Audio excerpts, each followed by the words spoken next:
we have literal breaking news regarding the delay of Fable. But yeah, what we're going to do is we're going to open up. I'm going to pull us from the screen so you don't see us. You're going to hear us talk about this, but I want you to watch the video uninterrupted. And again, it's just some new ways of us telling the story. So let me just go back to where this is all set up for you. Here we go, ladies and gentlemen. This is, again, it's 19 minutes and some seconds, 22 seconds, I believe. From E to M. Hello and welcome to the official Xbox podcast. I'm here with a very special guest today. I get the great pleasure of introducing you all to Craig Duncan, our new head of Xbox Game Studios. Welcome to Xbox Studio, not to be confused with your Xbox Game Studios. So I'm in charge of this as well. Like, this is new. That's I didn't realize that. We don't make games here. Good to see you too. Yes, we don't make games here. We do make games marketing here, as well as this lovely podcast. So yes, thank you so much for joining the podcast. I do want to start with kind of giving the community a little bit of context about your very storied history and career in games. You've been in games for 2 decades, so you've seen a lot. You've seen the ups and downs of the industry, the literal ups and downs. Yeah. You've also been lauded where you were studio head at Rare for many years. You've been lauded for your work there. The studio culture, obviously you shipped Rare Replay. You've been in charge of Sea of Thieves for its millions, aka 7 years that it's been ongoing now. And you actually have been working with Ninja Theory and Compulsion before this new role. So you've been around the block, as they say. Yeah, it's been a fun couple of decades, and yeah, I love what I do. Like, that's why I do what I do. Very, very lucky to see a bunch of the transition in the games industry. You know, joined back in 2002. Worked for a European publisher called Codemasters. That was kind of my learn how to make games. Made a bunch of different kind of games, action games, sports games. Then a little bit of a stint at Midway Games, a little bit of a stint at Sumo Digital, and then joined Rare to lead them, and I've seen Xbox evolve and change over, I guess, 14 years. I've been with Xbox now, and really, you know, the part of the job I love more than anything is working with studios. I think everyone's role is important. I think my job as a leader is to help create the right environment for our teams to be successful, create a culture where they can support each other, help each other. Like, making games is really hard. It's not any easier now than it was 20 years ago. In fact, it's harder than ever. Competition's higher, player expectations are higher.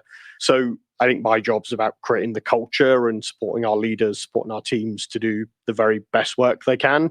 Because I think if I do that, then hopefully that shows in the games we make and what goes to our players. Yeah, absolutely. Honestly, a favorite part of my job too, just getting to know all of our talent at our studios. Absolutely. Like, incredible talent. So an incredible job that you have in front of you, but well suited to the role, obviously, since you've had a lot of that pedigree, which is very exciting. And I'm happy for the studios and how we're moving forward. So I'd love to talk about that as well. Like, we've got a big and exciting year ahead of us. We kicked off the year with Developer Direct. Yep. I want to talk about the games that were in Developer Direct because we got a chance to talk about the release date, so we know what's coming, when it's coming.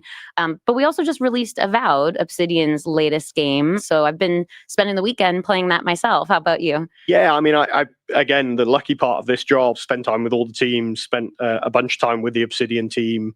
And then really, like, I feel like I've been playing Avowed for like 3 or 4 months because we obviously look at what we're building.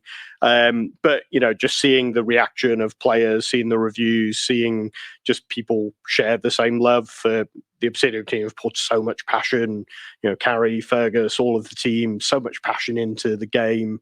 And yeah, it's a wonderful game. It's got wonderful story. If you haven't checked it out, go check it out. But just seeing all the reviews, and it's a real personal moment for a team when you put a game out there. Absolutely. And just seeing the reactions and just some of the hype around the game and people really enjoying it, I think it's been great to see. Yeah, I'm unfortunately only 5 hours in, so immediately when we wrap up, I'm going home and I'm playing some more. This has been officially sanctioned.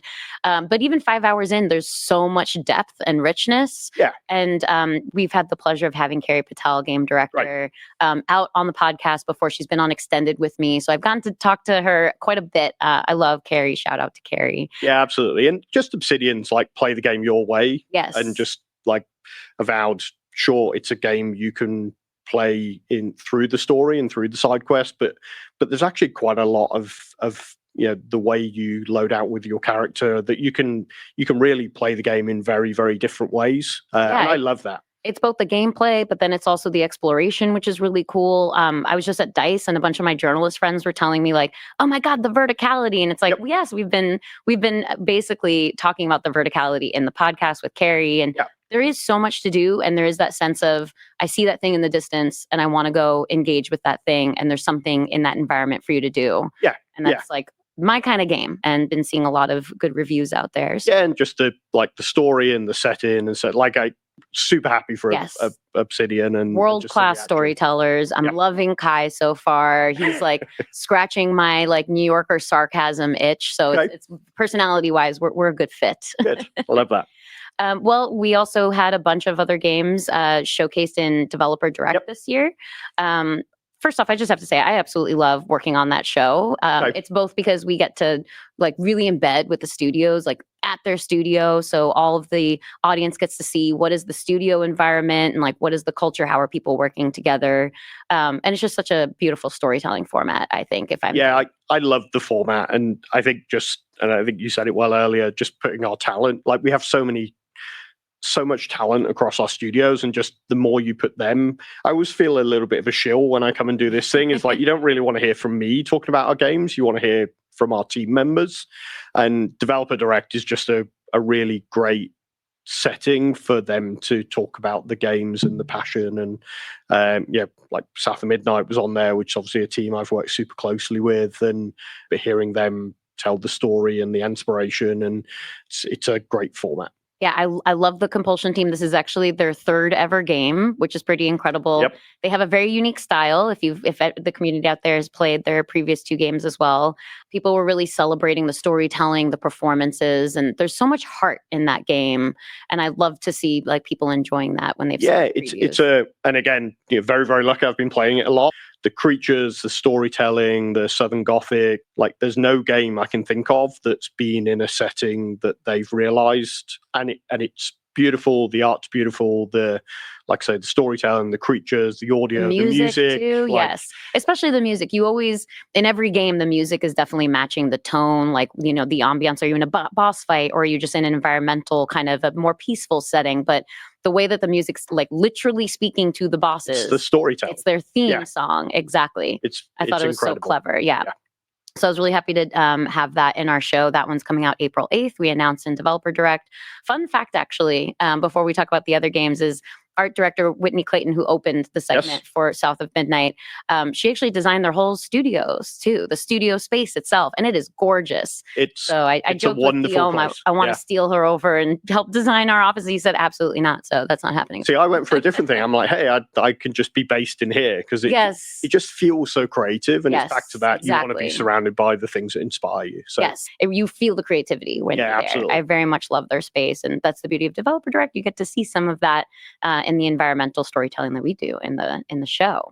But we also had a very exciting reveal with Ninja Gaiden 4. So that's been in the works for some time. What is our backstory with that franchise? Yeah, and I love the story behind that. So, not only Team Ninja, but along with Platinum Games. And, I know there was a lot of what a Platinum Games working on, really prestigious developer.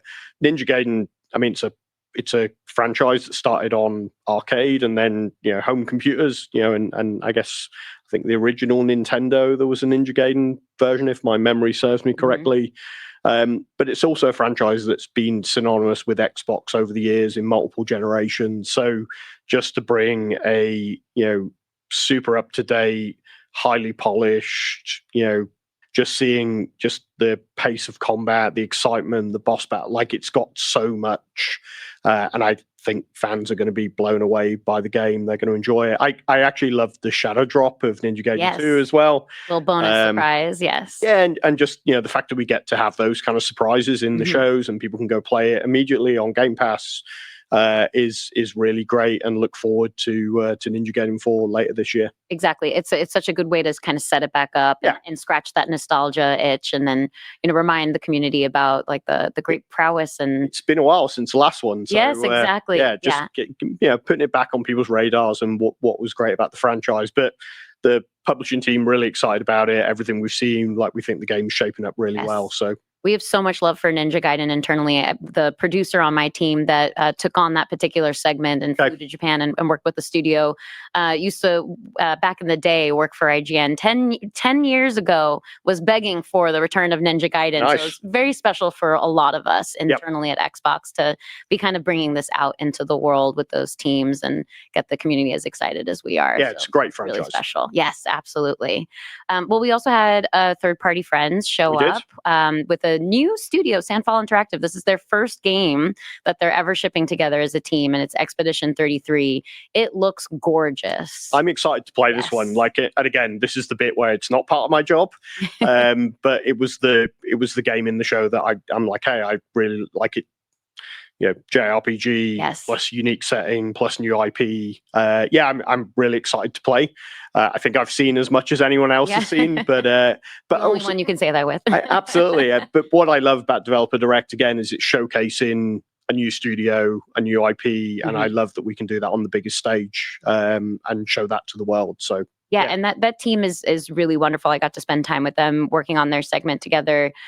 Their love for JRPGs is just so apparent.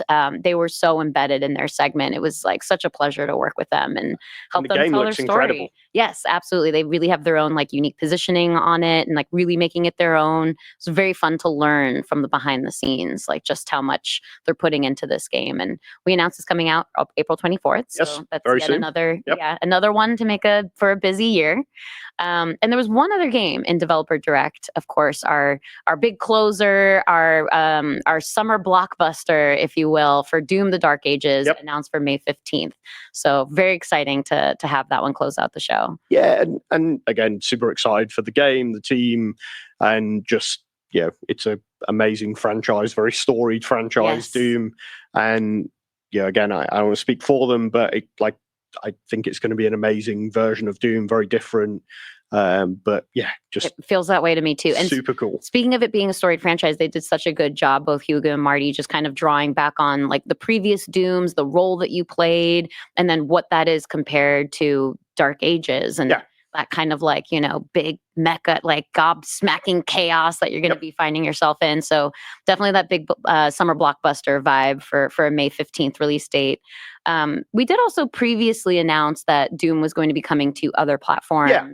And since then, we've had a bunch of other news about other games of ours coming to other platforms. Speaking of Bethesda, also Indiana Jones and the Great Circle. Of course. And brief sidebar for Indiana Jones that took home 3 awards from DICE, huge. actually. Congratulations. Yeah, I had the pleasure of congratulating Todd in person. Like the team was really excited. It was so great to see Machine Games on stage taking home 3 awards. So they won Adventure Game of the Year, Outstanding Achievement in Character, which of course went to Troy Baker for Indy himself, and Achievement in Story. All super well deserved. I loved playing that game. I think I devoured it in 2 days doing nothing else with my life, but I think it was well spent hours, I would say. Yeah, me too. And again, kind of got to play it pre-launch, but what they built was incredible and well deserving of all the awards. Yeah, absolutely. Very happy for that team. Yeah, me too. But on that note, some of the games that are going to be coming to other platforms, there's some of our like long-standing kind of flagship series, if you will. So I'm just curious what you think the Xbox community should take away from the fact that we've made that decision to bring more games to more platforms. Yeah, I think it's good for gamers. I think it's good for our studios. Our studios make amazing games, and we want to give those games the chance to reach the broadest audience possible. Even if I think back to, when I had my studio head of Sea of Thieves hat on, having Sea of Thieves reach multiple platforms, being able to remove barriers so those players could play together. And then we announced Forza Horizon 5, which, one of the biggest games on Xbox. I'm very biased, of course, because I know the team super well, but, arguably, I think probably one of the best racing games ever made. I think a lot of people would agree with you. I just think it's good for gamers. It's good to have our games reach more places. It's some of that quality of life element for gamers, but I'm also happy for our developers that get a chance to share their art with more people. Everyone that makes a game wants it to reach as many players as possible. Exactly. So I love we can give that opportunity. Absolutely. Well, there's one other highly anticipated game that people would be very excited about that we haven't talked about yet, and that's Fable. Yes. So where are we at with Fable? So I just want to start with really excited about progress, really excited where Playground are. We previously announced the date for Fable as 2025. We are actually going to give Fable more time, and it's going to ship in 2026 now. While I know that's not maybe the news people want to hear, what I want to assure people of is that it's definitely worth the wait. And I have unequivocal confidence in the Playground team.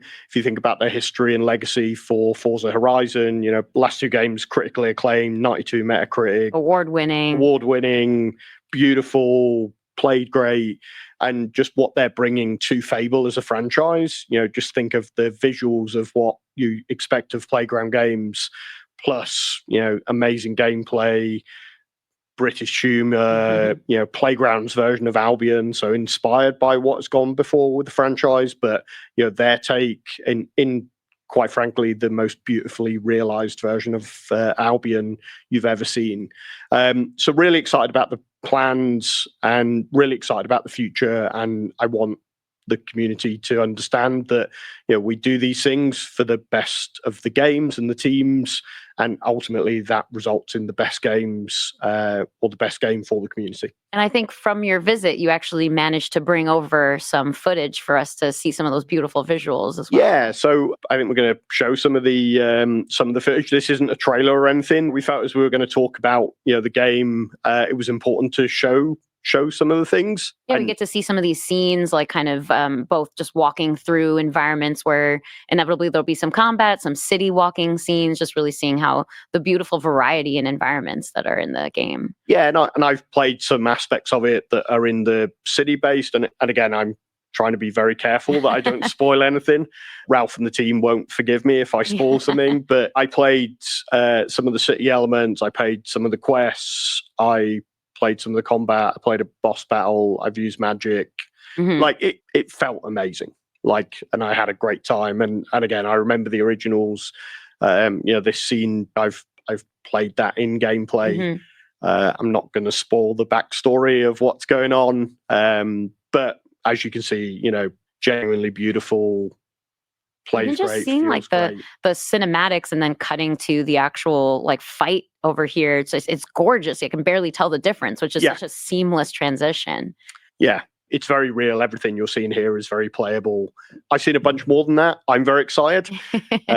So take my word for it. But hopefully, what the team can see here is enough to build excitement. I love the little details. It's great to see how much emphasis is being put into all of that. Yeah, and there's no bigger fans of Fable as a franchise as the Playground team that are making it. So I think it's a really fine balance between what are the game tenets that are true to Fable and what's a modern day reimagining of what is Playground Games version of Fable. Yeah, absolutely. The modern retelling of Fable. I'm very excited myself. I've been a massive Fable player since day one, so I'm excited for 2026. Yeah.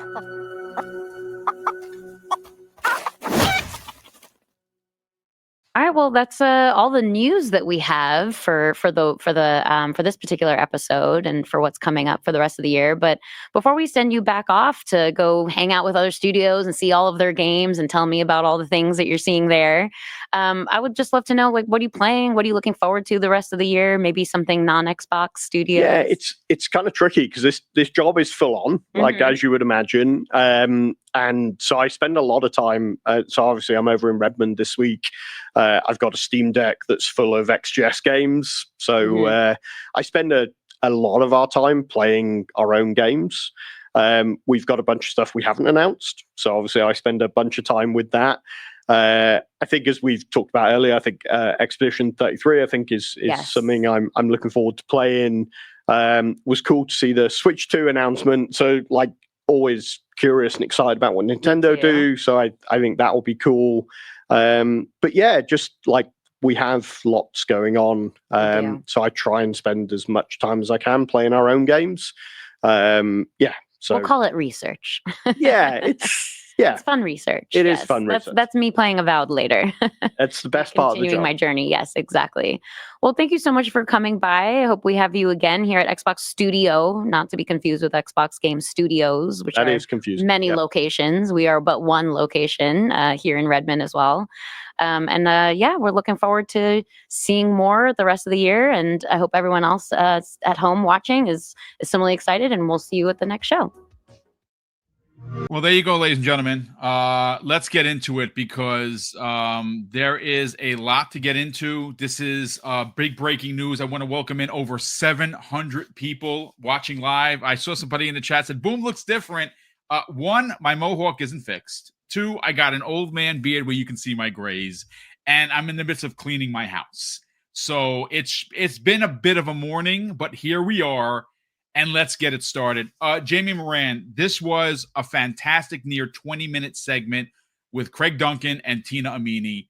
And I got to be honest with you, every time that lady puts her hands on anything Xbox, it does seem like it's her status quo as being one of the best hires, in my personal opinion, in the last 3 or 4 years should not be understated. Every time she does produce an event, it does seem like it's special. It seems like it's something that you as an Xbox fan need to watch. Unlike what happened yesterday with the IGN event, which I did live, and it was probably the worst hour and 30 minutes that I've ever produced content because it was just, the games were fantastic. Some of them very cozy like games, very excited for a lot of them, but I think that they got cut by the commercials that were shown during the IGN event, which was produced in a piss poor way. But listen, let's get into Fable. We're going to get into the delay. I want to talk about that, but I do want to talk about the footage because my God, ladies and gentlemen, did you see what I just saw? I mean, the fur on that werewolf looked freaking real. And again, they close it out with you kicking a chicken. Let's go. Jamie Moran, let's talk about it, bro. Boom. I've been saying, I'm not even kidding, for 10 years, 10 long bloody years, that I want Fable to come back with I want The Witcher 3, but Fable. I want that Fable humor. I want that Fable British humor, but I want a Witcher 3, I want level design, mission design, just overall, how should I put it, quality, right? And this is that and more. Like I've seen a few people in chat and many on Twitter talk about, has it been delayed for PlayStation?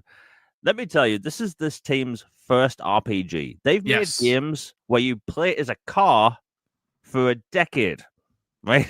So this is new to them. They have a bunch of hires from people that have worked on, Batman Arkham City, Red Dead Redemption, God of War, Uncharted, Tomb Raider. So they have some really impressive talent over there making this RPG. It's been delayed. Well, I'll get into the whole delay thing in a second, but this game looks exactly how I want it to look. The magic looks amazing. That werewolf, oh my, that was a good werewolf. There was a griffin there. Honestly, that's pre-alpha, and it looks so good. It looks so good. It's everything I've been wanting for a Fable game for a bloody decade. So it looks like they're going to deliver. And look, delays are always annoying. They're always annoying. But at the end of the day, it isn't the hate death of the universe. Like some people will inevitably act. There's people that are going to, grift and make videos about it, saying it's the end of Xbox for the 500th time. But look, that game looks amazing. It's Playground Games. Playground Games have never put out a bad product, and they have an amazing team working on an RPG. Now, the funny thing is, why is it being delayed?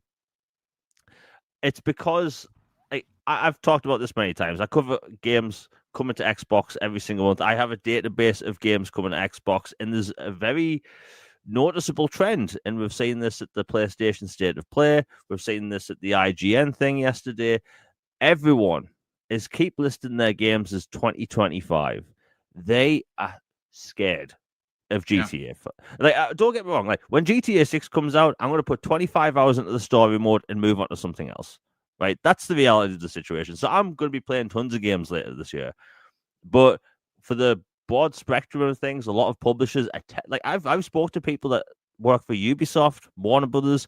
They are terrified of Rockstar because this game's gonna, like, whether it lives up to its expectations or not, it's gonna be the fastest selling game of all time. You're not gonna have a AAA release within a month of that release, and everyone's scared of it. That's why we keep getting told vague 2025. So like Fable moving doesn't surprise me. They already have a bunch of games coming this year. We have South of Midnight, Doom: The Dark Ages, the next Call of Duty, which is rumored to be a Black Ops 2 sequel, and then we have The Outer Worlds 2. You know, so like this year's already stacked. And we also have the Elder Scrolls Oblivion remake, which hasn't even been announced yet, which is meant to release by July. So to me, Fable, it's disappointing. I want to play it this year, but we're going to be good. We're going to be good. Despite this one big delay, Microsoft still has a roadmap. Yes. So yes, that's the good news. And you know, what we saw from Fable 2 years ago, it looked good. What we saw last year looked way better. And this looked even better. So, like, Fable's in good hands. That's all I need. And if anyone looked at that Fable gameplay and thought, that looks mid, they need to reevaluate their own hobby because they don't know what they're talking about. I'll say this, and I will tell you, I'm going to be straight up. I appreciate people's opinions. And well, you know, everyone has one. That's fine. I don't know how you could walk away, Infinite Umbra, from what we just saw, right? We just watched it live on the air and be like, yeah, that's just another mid, Game Pass fodder game. Look, I'm here to tell you, stop playing games right now. Pack your shit up, go sell it to your local, ring shop, and maybe you'll get $500-600 for it, and go start a new hobby somewhere else. This is what everyone has been asking for. I think Xbox has been delivering for the last couple of years, even though some people within the community and the games media will disagree for, trolling, but they have been delivering.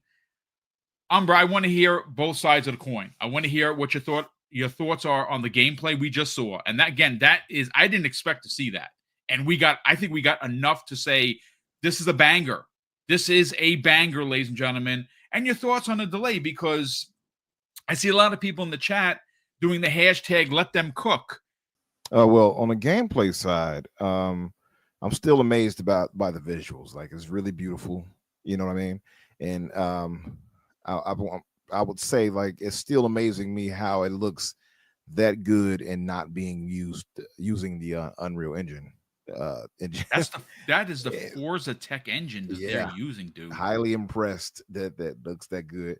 I will say, I mean, it's clearly pre-alpha footage, whatever. So it's like it's not all together yet, so you can see. It's not utilizing every bell and whistle. But I got to tell you, even with that said, it's even more impressive because if this is pre-alpha footage, what is the final build going to look like? Exactly. And that's why that's why I'm of the mind of take your time, right? For when I see that footage and I'm like, okay, that looks damn good. But at the same time, I realize it's not all the way there. Now, we don't know how old that footage is compared to where they're at now, to be fair, either. But, whatever the case, I want them to make sure they have it as best as they can. And I'm sure that, that's obviously what they want. So that's another, year of development, maybe, I guess, for them, which is good. It's a good thing. And I have no issue with it. As far as the combat and everything, I mean, it looks good. I just want to see, I want to see more animation as far as the movement of the battle, because you could, like I said, you could see some of the things weren't all the way in place. Right. Where the Wolverine, I'm guessing, or whatever, was, kind of just static in one area, looking at her like, oh, I'm going to eat your swipe. But, other than that, I mean, it looks damn good. I remember thinking, like, nah, that couldn't be gameplay. That can't be it. That has to be some type of cinematic or something. And I'm glad to be proven wrong there. And clearly that's how the game looks. I just want to see. I can't wait to see the final product. The good thing about the delay is, I think, several-fold. One, we're going to get a better product at the end of the day. I think that's the same thing that happened with Avowed. We got a better game because of it. You're going to get a better product at the end of the day. So they're going to get the polish they need for that to get everything just right. And I think also, they can iron out any issues and things like that. This is their first foray of moving away from a racing game to something of this magnitude. So I feel like for them to have gotten to where they're at now with this and getting a little more time, that's more than fair. And that's why they deserve that extra time anyway. Honestly, if anybody who has been earning their keep at Xbox outside of Obsidian, at least, it's been Playground. So yeah, I'm all for it. I'm excited to see what they come up with, the final product at least. And yeah, I'm good. I am I almost said I'm satisfied. I'm not satisfied. I am good with them taking the time they need. And I feel like that in general when it comes to these games. I don't feel like there needs to be any rush for development. And like you said, and Jamie pointed out, we have so many good games coming this year. Not even if we ignore first party, we got so many crazy games launching this year. We're not going to be short on any. It's not like we got to have Fable. Like, you know what I mean? Avowed is actually, I think, kind of cured a little bit of that Western RPG itch for me right now already, right? They don't sell the cream for that in stores, so Valve got to get rid of the itch. But then you have, of course, Outer Worlds 2 still dropping. I mean, listen, I think we'll be all right. I'll say that. I mean, and I had thought if Fable was dropping this year, it would have been the later part of this year, right? I think we can all agree. Well, you got Grand Theft Auto 6 dropping. Yep. I don't. That's why I was saying too. Like, I don't think it'll launch in the fall with Grand Theft Auto. That's one of the reasons why I thought that. And two, I thought that I had came to a thought that maybe this might be a next gen launch title. I said that too. It looks like it won't be. It looks like it'll be this gen, but it'll be next year, which is good. Take all the time you need. That's where I'm at with this right now. I want to get your thoughts on the graphics of Fable and, more importantly, the delay itself. Okay, this game looks really good. This game looks special. Okay, and then you can see the Fable, the little tease they gave you, because that's what they did. I mean, this is Tina Amini. I'm sorry, she is the GOAT when it comes to expressing the details of a game to people that don't want to know or don't realize what they're doing. And she is damn good at it. And I give her a lot of credit for it.